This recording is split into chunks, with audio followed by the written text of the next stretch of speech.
Welcome to this explainer. Today, we're diving right into how to bridge a seriously precarious gap. We're going to unpack what I like to call the mirage of early startup success, and we'll reveal the exact evidence-based financial blueprint you absolutely need for decade-long survival. We're talking about how you actually transform a volatile, chaotic startup into a highly resilient, permanent institution. So, let's get into it. All right, we're kicking things off with a stark, kind of contrarian reality check. We've all heard it a million times, right? Grow, grow, grow. But here's the thing. The whole growth at all costs mantra, it's literally a death sentence. Chasing that highly speculative scale is actually the single biggest threat to your company's survival, especially in today's volatile market. We really have to stop chasing the hype and start engineering for true permanence. Because if you ignore this, you run face first into this staggering statistic. 90%. That is the percentage of really promising ventures that just absolutely fail within their first 5 years. And here's the truly insidious part that I found so fascinating. They don't fail because they lack revenue. No, they fail because their early profits completely masked a financial architecture that was built right on a fault line. It looks like a super successful business on the outside, but it's actually just a house of cards waiting for a slight breeze to knock it over. So how do we actually fix this? Well, here's our architectural floor plan to guide us right out of that startup chaos. 1. The trap of early profitability. 2. Dismantling fragile cash flows. 3. The institutional pivot. 4. The reinvestment architecture. And finally, 5. Engineering generational permanence.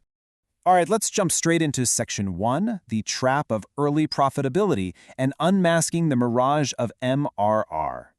Look, most founders understandably pop the champagne when they hit that first million. It's a big deal, but if you're out there prioritizing rapid expansion and just celebrating those monthly recurring revenue spikes, you're likely relying on completely obsolete models. And the scary part? Those models completely hide structural fragility. With the looming 2026 market volatility that we're seeing in all the data right now, holding on to a traditional growth at all costs mentality is just incredibly dangerous. You could literally be cheering a huge revenue milestone while the floorboards are secretly rotting right beneath your feet. Moving right along to Section 2, dismantling fragile cash flows and identifying those financial debt traps. It's wild because industry experts will often praise what are actually incredibly fragile cash flow engines.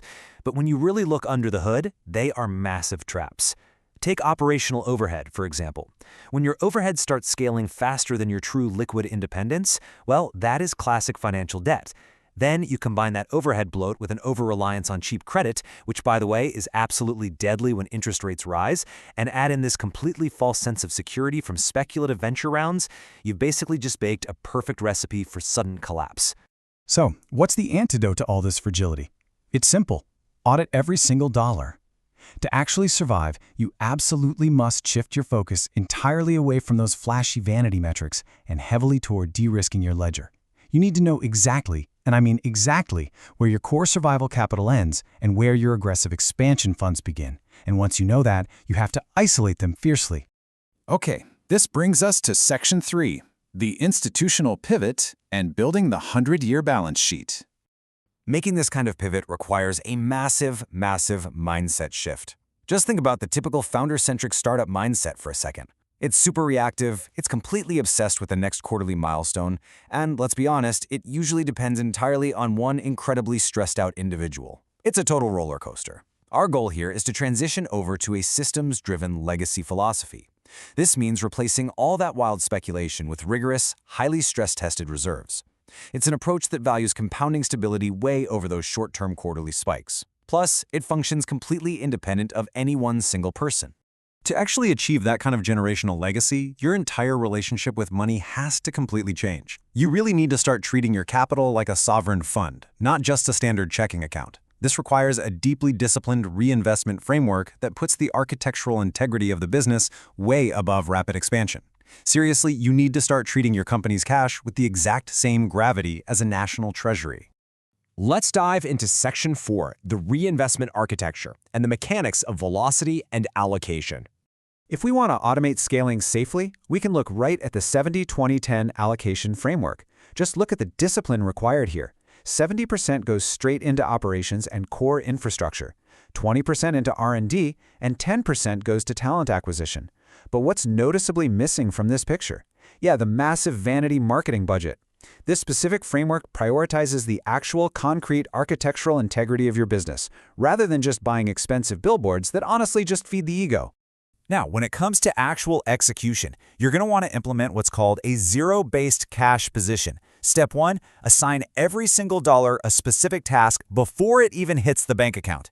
By doing all that math in advance, you completely eliminate human hesitation from the loop. Then step 2 is deploying that capital rapidly for market capture. And step 3 is recycling those returns to build a compounding moat that your competitors, who are probably still stuck using traditional saving models, simply cannot cross. Automating these allocations is a real game changer because it creates this incredible psychological buffer. It completely removes the emotional volatility out of spending. Suddenly, you aren't just hoarding cash defensively anymore. You start to view capital not as a shield, but as a high-speed projectile.